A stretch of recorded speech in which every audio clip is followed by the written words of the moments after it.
स्वागत. बुलेटिनची सुरुवात आपण आष्टीतल्या एका महत्त्वाच्या बातमीने करणार आहोत.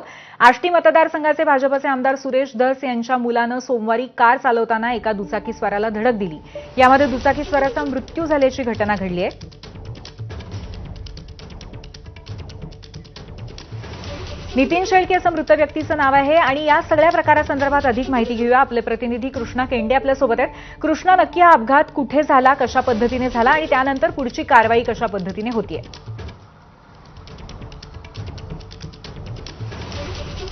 नगर पुणे रोडवरती हा अपघात या ठिकाणी झालेला आहे आणि एक हॉटेल चालक ज्याचं नाव नितीन शेळके असं आहे, वय केवळ 34 वर्षाचं होतं आणि हा जो व्यक्ती होता ते आपलं हॉटेल बंद करून घरी चाललेला होता आणि रस्ता ओलांडत असताना पुण्याकडून येणाऱ्या सुरेश धस यांच्या मुलाच्या गाडीनं त्याला जोरदार धडक दिली आणि त्यामध्ये त्याचा मृत्यू झाला.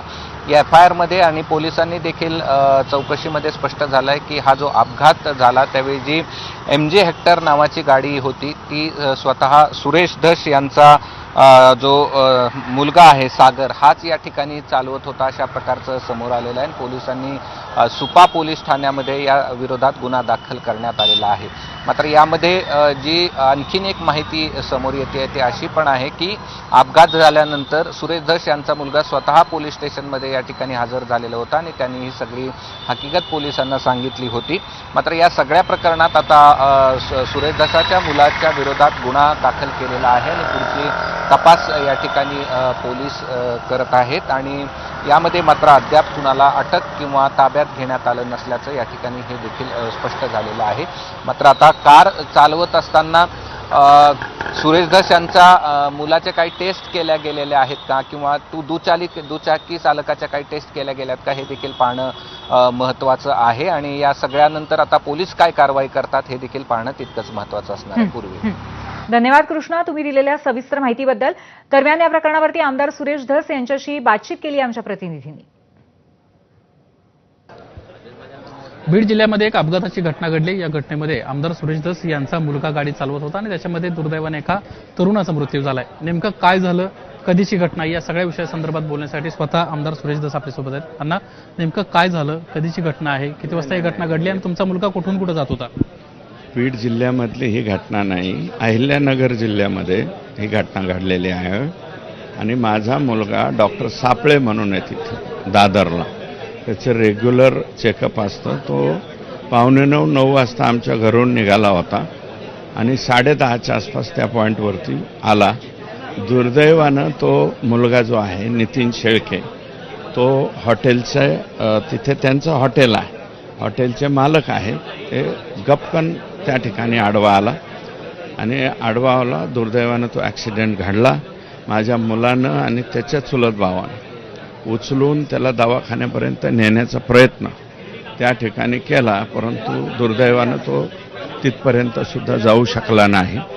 त्याच्यानंतर मी स्वतः माझ्या मुलाला सांगितलं की बाबा तू तिथंच थांब, रीतसर काय असेल ते संपूर्ण कारवाई झाली पाहिजे आणि त्याच्यानंतरच तू तिथून निघ. त्यांचं माझ्या मुलाचं ड्रायव्हरचं ब्लड सॅम्पल पारनेर या गावी घेण्यात आलं.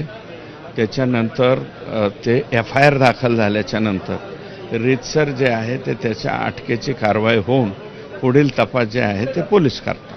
कोणत्या पोलीस स्टेशनला हा गुन्हा दाखल झालेला आहे आणि ड्रिंक आणि ड्राईव्हची ही केस होती का, अशी एक चर्चा सुरू?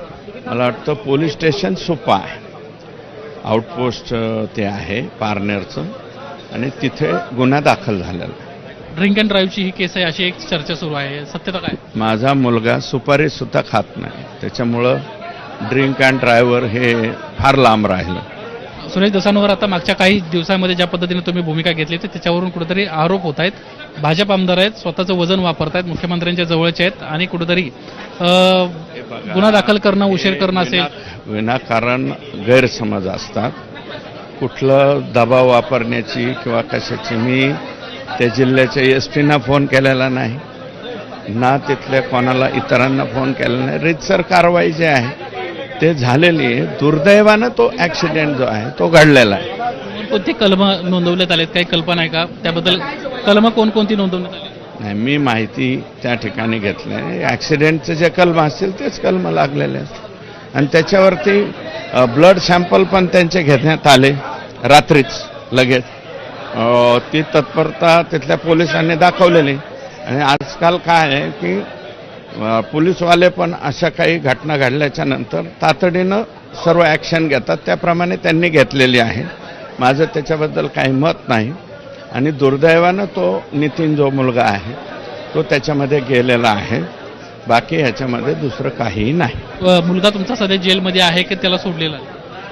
नाही, त्याची सुटका झाली काल 5:30 वाजता. यानंतर या घडीच्या 50 महत्त्वाच्या बातम्या आपण वेगवान अशा पद्धतीने पाहणार आहोत. चला पाहूयात बातम्यांचं अर्धशतक.